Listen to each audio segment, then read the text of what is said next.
یہ ایک عوام کا سیلاب، عوام کھڑی ہوگی. میں نے ذرا بات کمپلیٹ. پورے سندھ میں مضبوط ہے، آپ جناب کیسے توڑیں گے؟ مجھے یہ بتائیں جاوید صاحب، کیونکہ میں 2 کنسٹیٹوئنسی سے الیکشن لڑا تھا کے پی کے اندر 2002 میں. سارے وہاں بڑے بڑے نام تھے، سارے الیکٹیبلز لڑ رہے تھے. ایک دم 3 ہفتے الیکشن سے پہلے ہوا چلی اور مجھے دونوں حلقوں سے آگے کہ جی بات بھول جائیں، یہاں سارے کتاب ہو گئی. جن لوگوں کو کوئی، میں آپ کو، مجھے آخر تک نہیں نام پتا چلے. کوئی سائیکل پہ مولوی صاحب جیت رہے ہیں، کوئی ٹیکسی میں مولوی صاحب کمپین کر کے جیت رہے ہیں، ریکارڈ ووٹس لے رہے ہیں. کوئی جب ایک دفعہ ایک ہوا چلتی ہے اور انہوں نے کیوں ان کو ووٹ دی؟ تبدیلی کی. لیکن دیکھیے پارٹی بھی ہوتی ہے نا، اگر آپ کی اسٹیبلشمنٹ ہی نہیں ہے، آپ کے پاس امیدوار ہی نہیں ہے، آپ کی لیڈرشپ بھی کسی جگہ ایگزسٹ نہیں کرتی، تو آپ کیسے کامیاب ہوں گے؟ فنکشنل لیگ پیر پکاڑا گروپ بہت زیادہ بڑا گروپ بن گیا سندھ میں، اور جس کے ساتھ الائنس کرے گا وہ جیت جائے گا. پاکستان پیپلز پارٹی، اس میں کوئی شک نہیں، بری گورننس رہی ہے ان کی اور ان کا ریکارڈ ٹھیک نہیں ہے، لیکن اس کے باوجود سندھ میں آج بھی ان کا ووٹر ہے. پنجاب میں آ جائیں، پاکستان مسلم لیگ نون ایک بڑی پاپولر جماعت ہے، انہوں نے کام بھی بہت کیا. ان کا کہنا ہے کہ ہم نے بہت کام کیا اور کلین سویپ کریں گے پنجاب میں. چنگلا بس آپ کو کیسے توڑیں گے ان کو؟ لاہور کے خیبر پختونخوا میں آ جائیں، اے این پی، آپ اس کو کیسے توڑیں گے؟ مولانا فضل الرحمان صاحب کو کیسے توڑیں گے آپ وہاں سے؟ بہت کام کیا سب نے، اپنے لیے زیادہ کیا کچھ. میں آپ کو جاوید صاحب، یہ میری بلوچستان میں آج آپ میری پیشن کو بلوچستان میں ہے پارٹی آپ کی؟ آپ نے جو سرویز دیکھی ہیں پچھلے بھی، اس میں بھی 2 صوبوں میں نمبر 1 تھی اور 2 میں نمبر 2. پارٹی نہیں ہے آپ کی بلوچستان میں؟ ہوگی پارٹی ایک ہی تحریک انصاف. اور وہ کیوں ہوگی؟ 80,000 الیکٹڈ لوگ تحریک انصاف میں انشاءاللہ 23 مارچ کو حلف لیں گے. 80,000 کا مطلب کہ آپ کی یونین کاؤنسل میں آرگنائزیشنز آ گئی. یہ ساری یونین کاؤنسل میں الیکشن ہوئے، 70 لاکھ کا ووٹرز لسٹ بنی ہے. 70 لاکھ میں سے یہ انقلاب آ رہا ہے. میں آپ کو بتا رہا ہوں کہ ایک طرف آپ پرانی سیاست، بلوچستان میں امیدوار ہے آپ کے پاس؟ میں آپ کے ساروں کے جواب دیتا ہوں. ایک ہے پرانی سیاست، ایک ہے نئی، ایک نیا انقلاب آ رہا ہے. پرانی سیاست ہے الیکٹیبلز اکٹھے کیے، جو آج کل نون لیگ کر رہی ہے. پیپلز پارٹی والے بھی آ جائیں، کاف لیگ والے بھی آ جائیں. انہوں نے بھی تو یہی کیا نا، الیکٹیبل ہی لیا نا. کس نے؟ شاہ محمود قریشی، جاوید ہاشمی. ہماری کوئی کسی لوٹے کو آج تک ہم نے پارٹی میں نہیں لیا. نہیں، ایک منٹ، ہم نے جو ہماری پارٹی چھوڑ کے گیا، ہم نے کبھی کسی کو واپس نہیں لیا. جو کسی اور پارٹی میں چلا گیا نا، تحریک انصاف نے اسے کبھی واپس نہیں لیا، اور وہ آنا بھی چاہتے کہ ہم نے کسی کو واپس نہیں لیا. نون لیگ نے تو سٹیٹمنٹ دی تھی کہ ہم کسی کاف لیگ کے لوٹے کو نہیں لیں گے، کہ گورنمنٹ ہی پنجاب پہ چل رہی ہے لوٹوں پہ. اور اب پیپلز پارٹی والے بھی پشا کہا جائے، 5 سال ادھر لگا. یعنی کوئی آ جائے صرف الیکٹیبل ہو اور میں الیکشن جیت جاؤں. یہ جو تحریک انصاف نے کیا، ہم بھی یہ بالکل کر سکتے تھے. 25 دسمبر کے بعد آپ کو پتا ہے جو حالات تھے، کسی کو بھی لے سکتے تھے. تحریک انصاف الیکشن میں گئی. 1 سال یعنی 8 مہینے پارٹی سسپینڈ کر کے پارٹی نے اندر الیکشن کروائے. سب سے مشکل دور سے گزرے. کیوں کیا ہم نے یہ؟ کیونکہ ہم نے فیصلہ کیا کہ ہم نے روایتی سیاست نہیں کرنی. ہم نے ایک نیچے سے لیڈرشپ اوپر لے کے آئیں گے. ہم نے الیکٹیبلز کے سر پہ نہیں جیتنا، کیونکہ الیکٹیبلز اتنے ساتھیوں سے آئے اور اتنے ساتھیوں سے چلے گئے. اچھا جی، آج کی طرف فارورڈ بلاک بن گیا، وزارتیں نہیں ملی. ہم نے ان سے آزاد ہونا تھا. ہم اگر آپ تبدیلی کی سیاست کرتے ہیں تو آپ کو ایک پارٹی بنانی پڑے گی جو بھی تبدیلی کی ہو. پہلے اپنے اندر الیکشن پورے پاکستان سے آپ الیکشن لڑیں گے؟ پورے پاکستان؟ جاوید صاحب، پورے پاکستان سے الیکشن لڑیں گے. ہر حلقے میں اکیلا الیکشن لڑیں گے. اکیلا الیکشن لڑیں گے. کسی کے ساتھ اتحاد نہیں ہوگا. سیٹ ایڈجسٹمنٹ کریں گے صرف ان پارٹی سے جو کہ اسمبلی میں نہیں بیٹھی، جماعت اسلامی کی پارٹی سے، جماعت اسلامی جو بھی ہے. ہاں، جماعت اسلامی ان سے کریں گے. لیکن جو پارٹیز بیٹھی ہوئی ہیں اسٹیٹس کو کی پارٹیز اسمبلی، کسی سے کوئی الائنس نہیں. اکیلے لڑیں گے اور سارے پاکستان میں لڑیں گے. اور اپنے ہم ٹکٹ کے اوپر جیتیں گے. ہم نے الیکٹیبلز کے اوپر نہیں جیتنا. ہم ٹکٹ دیں گے. ہماری ڈسٹرکٹ کی جو تنظیمیں الیکٹ ہو کے آئیں گے ریکمینڈ کریں گی، ان کی ریکمینڈیشن پہ ٹکٹ دیں گے. اور دیکھیں گے اگر ان کی ریکمینڈیشن پارلیمنٹری بورڈ آخر میں فیصلہ کرے گا کہ امیج کینڈیڈیٹ کا ہماری نظریے سے ملتا ہے، ٹکٹ دیں گے. ٹکٹ ہم نے دینا ہے جو کہ تحریک انصاف کی شکل ہو. اور اس کے بعد میرا اور میں جو یہ پالیٹیشنز ہیں جو پرانے، اور میرا ان سے اختلاف ہی ہے، یہ سمجھتے ہیں پاکستانی قوم بھیڑ بکری ہیں، جو مرضی کر لو، ادھر کر لو، میرا الیکٹیبل ہے جی، میرا ووٹ. آج تک تو یہی ثابت ہوا. میں یہ کہہ رہا ہوں کہ ان کو کبھی چوائس نہیں ملی.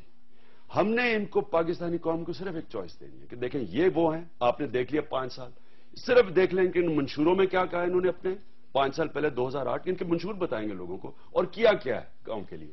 اور ہم سیدھی کہیں گے کہ یہ ہے پارٹی جس نے وعدہ کیا تھا کہ اپنے اندر الیکشن 8 مہینے اتنی مشکل سے الیکشن کے سال میں الیکشن کروایا, الیکٹڈ لوگ لے کے آئے, نمائندے وہ لوگ کیا ہے جو پبلک سے نیچے لیڈرشپ اوپر, جو کوئی درزی ہے, کوئی رکشہ والا ہے, کوئی ٹیکسی والے ہیں, ایسے ایسے لوگ اوپر آئے. 25 سال کا نوجوان ایک ڈسٹرکٹ کا پریزیڈنٹ بن گیا.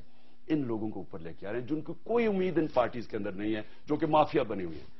کوئی فیملی ان کی کوئی رشتہ داری نہیں, میرٹ کے اوپر ٹکٹ دیں گے اور پاکستانی قوم کو کہیں گے فیصلہ کر لیں. یہ پرانا پاکستان, یہ نیا پاکستان. اگر یہاں پہ چھوٹا سوال ہے کہ اگر فرض کیجئے کہ آپ نے قوم سے کہا کہ فیصلہ کریں عمران خان ایک نیا پاکستان, میاں نواز شریف اور آصف علی زرداری اور ان کے علاوہ اسفندیار ولی صاحب 25 سال باریاں لیتے رہے, ایم کے ایم الطاف حسین صاحب اور مولانا فضل الرحمان صاحب, یہ پرانے سیاستدان نئے پاکستان یا پرانے پاکستان میں سے فیصلہ کرے. اور اگر لوگوں نے پرانے پاکستان کے حق میں فیصلہ دے دیا, عمران خان کے حق میں فیصلہ نہ دیا, عمران خان کیا کرے گا؟ ایک چھوٹی سی بریک لیں گے, بریک کے بعد واپس آتے ہیں. پروگرام میں دوبارہ خوش آمدید. خان صاحب, عمران خان صاحب ہمارے ساتھ تشریف رکھتے ہیں اور خان صاحب کو یہ کہنا ہے کہ جب الیکشن آئیں گے تو یہ 2 پاکستان عوام کے سامنے, قوم کے سامنے رکھیں گے. ایک نیا پاکستان ہوگا جو عمران خان کا پاکستان ہوگا, دوسرا پرانے سیاستدانوں کا پاکستان ہوگا. میرا ان سے سوال تھا کہ اگر لوگوں نے پرانے پاکستان کے حق میں فیصلہ دے دیا تو عمران خان صاحب کیا کریں گے, کیا کریں گے آپ؟ نہ کینیڈا کا پاسپورٹ لوں گا, نہ ملک چھوڑ کے جاؤں گا, کیونکہ جانے کے لیے کوئی میں تو وہ آدمی ہوں جس نے باہر کمائی کر کے سب کچھ پاکستان لے آؤں. اس لیے کینیڈین پاسپورٹ سے مطلب آپ علامہ طاہر القادری نہیں بنے, علامہ طاہر القادری صاحب نہیں بنے. نہیں, میں کہہ رہا ہوں کہ جو نہیں, طاہر القادری صاحب کے اوپر نہیں ہٹ کی میں نے, کہ یہاں بڑے بڑے لوگوں کے پاس کینیڈین کا, امریکن پاسپورٹ, ڈیول نیشنلٹی, ملک چھوڑ کے, یا تو یہ سارے جو ہیں یہ کیا کرتے ہیں؟ اگلا الیکشن لڑیں گے. جب یہ اپوزیشن میں جب ہوتے ہیں تو سارے ملک سے باہر چلے جاتے ہیں. میں ملک میں رہوں گا, پہلے یہ کہنے کا مقصد ہے. سیاست جاری رکھیں گے آپ. عمران خان کو اللہ نے سب کچھ دیا ہے. میں عمران خان کو کیا فرق پڑے گا اگر میں نہیں آتا پاور میں, تو کیا پھر میں نے رہنا تو یہی ہے.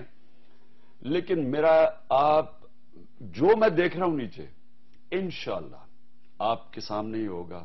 یہ اتنا میں آپ کو بتا رہا ہوں جاوید صاحب, آپ 1970 بھول جائیں گے جو ہونے والا ہے. لوگ صرف الیکشن کا انتظار کر رہے ہیں, آپ کو پتہ نہیں ہے کیا ہونے والا ہے. اگر آپ کے پاس امیدوار ہی نہیں ہوگا خان صاحب تو جیتیں گے ہم نے امیدواروں پہ نہیں جیتنا, ہمارے پارٹی ٹکٹ پہ ہمارا کارکن جتائے گا. جنون کا مقابلہ, الیکشن پالیسی بنا لی آپ نے, میں آپ کو بھی بتا, پالیسی بنا لی آپ. ہونا کیا ہے اس الیکشن میں؟ جنون کا مقابلہ ہونا ہے مفادات سے, پیسے کا مقابلہ ہونا ہے نظریے سے. اور تاریخ بتاتی ہے کہ جب ان دونوں کا کلیش ہوتا ہے نا, یہ صاف پاکستانی قوم کے پاس چوائس ہوگی, اور ہمیشہ جنون جیتتا ہے, ہمیشہ نظریہ جیتتا ہے. جب یہ کلیش ہوتا ہے یہاں روک ہی نہیں سکتے لوگ تبدیلی کو. یہ تبدیلی سب اب پاکستانی قوم سمجھ گئی ہے کہ تبدیلی کے بغیر ملک آگے نہیں بڑھتا, اور آنی ہے. اگلی حکومت عمران خان صاحب کی ہوگی انشاءاللہ, تحریک انصاف سویپ کرے گی, اور تمام صوبوں میں. ہاں, ہو سکتا ہے ہم چاروں صوبوں پہ آپ کی حکومت ہوگی. ہو سکتا ہے کہ ایک صوبے کے اندر ہم کوئی پلاننگ کر رہے ہیں, لیکن وہ آپ کو ذرا سسپینس میں رکھوں گا.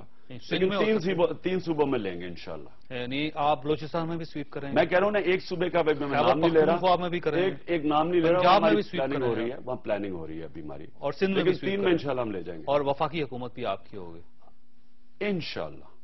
اچھا یہ بتائیے, آپ نے الیکشن کی پلاننگ کر لی ہے خان صاحب؟ آپ نے امیدواروں کے لیے کوالیفیکیشن کا کوئی فیصلہ کر لیا ہو کہ کون شخص ہے جو پاکستان تحریک انصاف کا ٹکٹ لے سکتا ہے, اس کے لیے کرائیٹیریا کیا ہوگا, کب وہ آپ کو درخواستیں دے سکتے ہیں, کب اپنے ٹکٹس اناؤنس کریں گے؟ آپ نے پلاننگ کر لی؟ جی, ہم اپنا پورے ویب سائٹ کے اوپر 25 سے جو بھی ہمارے پارٹی کا کرائیٹیریا ہے وہ ویب سائٹ پہ لگا دیں گے 25 فروری سے. 25 سے, اور لوگ پھر انشاءاللہ ٹکٹس کا اناؤنس کریں گے, پارلیمنٹری بورڈ سیٹ اپ کر دیں گے. وہ آج پوری اس کی ڈسکشن ہو گئی ہے, اور ہماری کوشش یہ ہے کہ 30 مارچ تک سارے ٹکٹس دے دیں. اور پرائم منسٹر اگر فرض کیجئے آپ کی پارٹی چیز جاتی ہے, پرائم منسٹر عمران خان ہوگا, پرائم منسٹر عمران خان ہوگا, آپ کے علاوہ جاوید ہاشمی صاحب نہیں بن سکتے, شاہ محمود قریشی صاحب نہیں بن سکتے, ابھی تک الیکشن ہوگا, ہو سکتا ہے کوئی اور بھی بن جائے, یہ ہو سکتا ہے. لیکن اس سے تو میاں نواز شریف میں آپ میں, آصف علی زرداری میں آپ میں, مولانا فضل الرحمان میں آپ میں, کیا فرق یہ ہے کہ یہاں 70 لاکھ کے الیکٹرل رول بنے ہوئے ہیں, 80,000 الیکٹڈ نمائندے آئیں گے, ان کے اندر سے کاؤنسل بنے گی, نیشنل کاؤنسل, وہ الیکٹ کرے گی یہ فرق ہے. ان کے الیکشن کے ہیں جو پیپلز پارٹی کے الیکشن 2 دن میں پورا ہو گیا, پتہ ہی نہیں کہ کس نے الیکٹ کس کو کیا.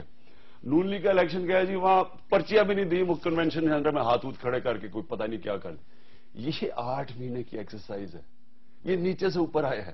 یہ ہندوستان میں بھی اس کی کوئی مثال نہیں ہے. اچھا, یہ جو آپ کہہ رہے ہیں کہ نیا پاکستان ہے, پاکستان تحریک انصاف کا, عمران خان کا نیا پاکستان ہے, آپ کا جو پاکستان ہے اس میں کیا خوبی ہے, کیا چیز ہے جو آپ قوم کے ساتھ شیئر کریں گے؟ دیکھیں, سب سے پہلے تو تعلیم, ایجوکیشن ایمرجنسی. انشاءاللہ کل ہم اپنی ایجوکیشن پالیسی لے کے آ رہے ہیں قوم کے سامنے. اس سے پہلے ہم نے اپنے انرجی پالیسی لے کے کیسے ہم یہ لوڈ شیڈنگ ختم کریں گے. اس سے پہلے ایک لوکل گورنمنٹ بلدیاتی نظام جو کہ اصل میں گورننس سسٹم کی بنیاد ہوتی ہے, وہ دیا ہم نے.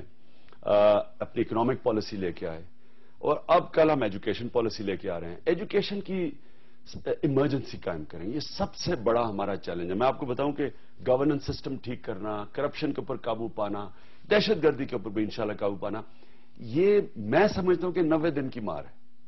جو اصل چیلنج ہے وہ ہے تعلیم کا. یہ بہت بڑا چیلنج ہے, کیونکہ ہم نے 3 جگہ بانٹ دیا ہے, اردو میڈیم, انگلش میڈیم, دینی مدرسے. 3 مختلف کلچر کریٹ کر دیے. ایک ہی سسٹم آف ایجوکیشن ہوگا پورے پاکستان, ایک سسٹم لے کے آئیں آپ گے کے پاکستان میں. ایک آج ہماری ساری دن بحث ہوئی ہے کہ ایک سسٹم وہ کیا ہوگا, اور اس کے اوپر انشاءاللہ کل ہم ریلیز کر رہے ہیں آپ کے سامنے. دیکھیں, اصل میں آپ نے موقع دینا ہے کہ گورنمنٹ سکول نیچے سے طبقہ اوپر آ سکے. اس وقت تعلیم کا نظام غریب کو غریب کر رہا ہے, امیر کو امیر کر رہا ہے, اور امیر کو ایک ایسے کلچر میں ڈال رہا ہے جیسا پاکستان تعلق ہی کوئی نہیں ہے. اس لیے آپ نے پاکستانی بھی بنانے ہیں, ایک 21ویں صدی کے نوجوان بھی نکالنے ہیں جو کہ پاکستان کو آگے بھی لے جائیں. آپ نے ہر طبقے کو موقع دینا. مثلا نمل یونیورسٹی ہے, مجھے فخر ہے کہ پہلا بیچ نوجوانوں کا اب ڈگری لینے والا ہے, پہلا نمل یونیورسٹی کا. سارے غریب گھرانے کے بچے ہیں, 90% ان کو اسکالرشپ ملتی ہے اردو میڈیم کے تھے. بریڈفرڈ یونیورسٹی کی ڈگریز لیں گے. یہ میری خواب ہے کہ جس طرح شوکت خانہ میں امیر غریب کا ایک ہی طرح کا علاج ہوتا ہے, اسی طرح کا پاکستان میں ایک سسٹم چاہیے کہ آپ نے نچلے طبقے کو کیسے اوپر لے کے آنا ہے. وہ تعلیم کا نظام سب سے امپورٹنٹ ہے. اگر آپ ایجوکیشن اپرچونٹیز دے دیں لوگوں کو, سرکاری اسکول کا جو سسٹم ہی سارا ختم ہو گیا, اس کو ہم اوپر کھڑا کر دیں, انشاءاللہ یہ ملک کا ہماری جو سب سے بڑی طاقت ہمارا یوتھ ہے. 25 سال کی عمر سے کم 50% پاکستانی, ان کو ہم پڑھا دیں, یہ خود ہی پاکستان کو اٹھا دیں گے. یہ خان صاحب, پروگرام کا وقت ختم ہو گیا. عمران خان صاحب ہمارے ساتھ تشریف رکھتے تھے. خان صاحب کی 2 باتیں بڑی دلچسپ ہیں. ایک تو انہوں نے یہ کہا کہ حکومت کو فوری طور پر مستعفی ہو جانا چاہیے اور نئے الیکشنز کال کر لینے چاہیے. دوسرا انہوں نے یہ کہا کہ اگلی الیکشن یا اگلی حکومت تک اگر کوئٹہ کو فوج کے حوالے کر دیا جائے تو اس میں کوئی حرج نہیں ہے, کیونکہ وہاں پہ لا اینڈ آرڈر کی صورتحال کو بہتر ہونا چاہیے. اللہ تعالیٰ آپ اور آپ کے اہل خانہ کو ہر قسم کی مصیبت سے محفوظ رکھے. اللہ حافظ.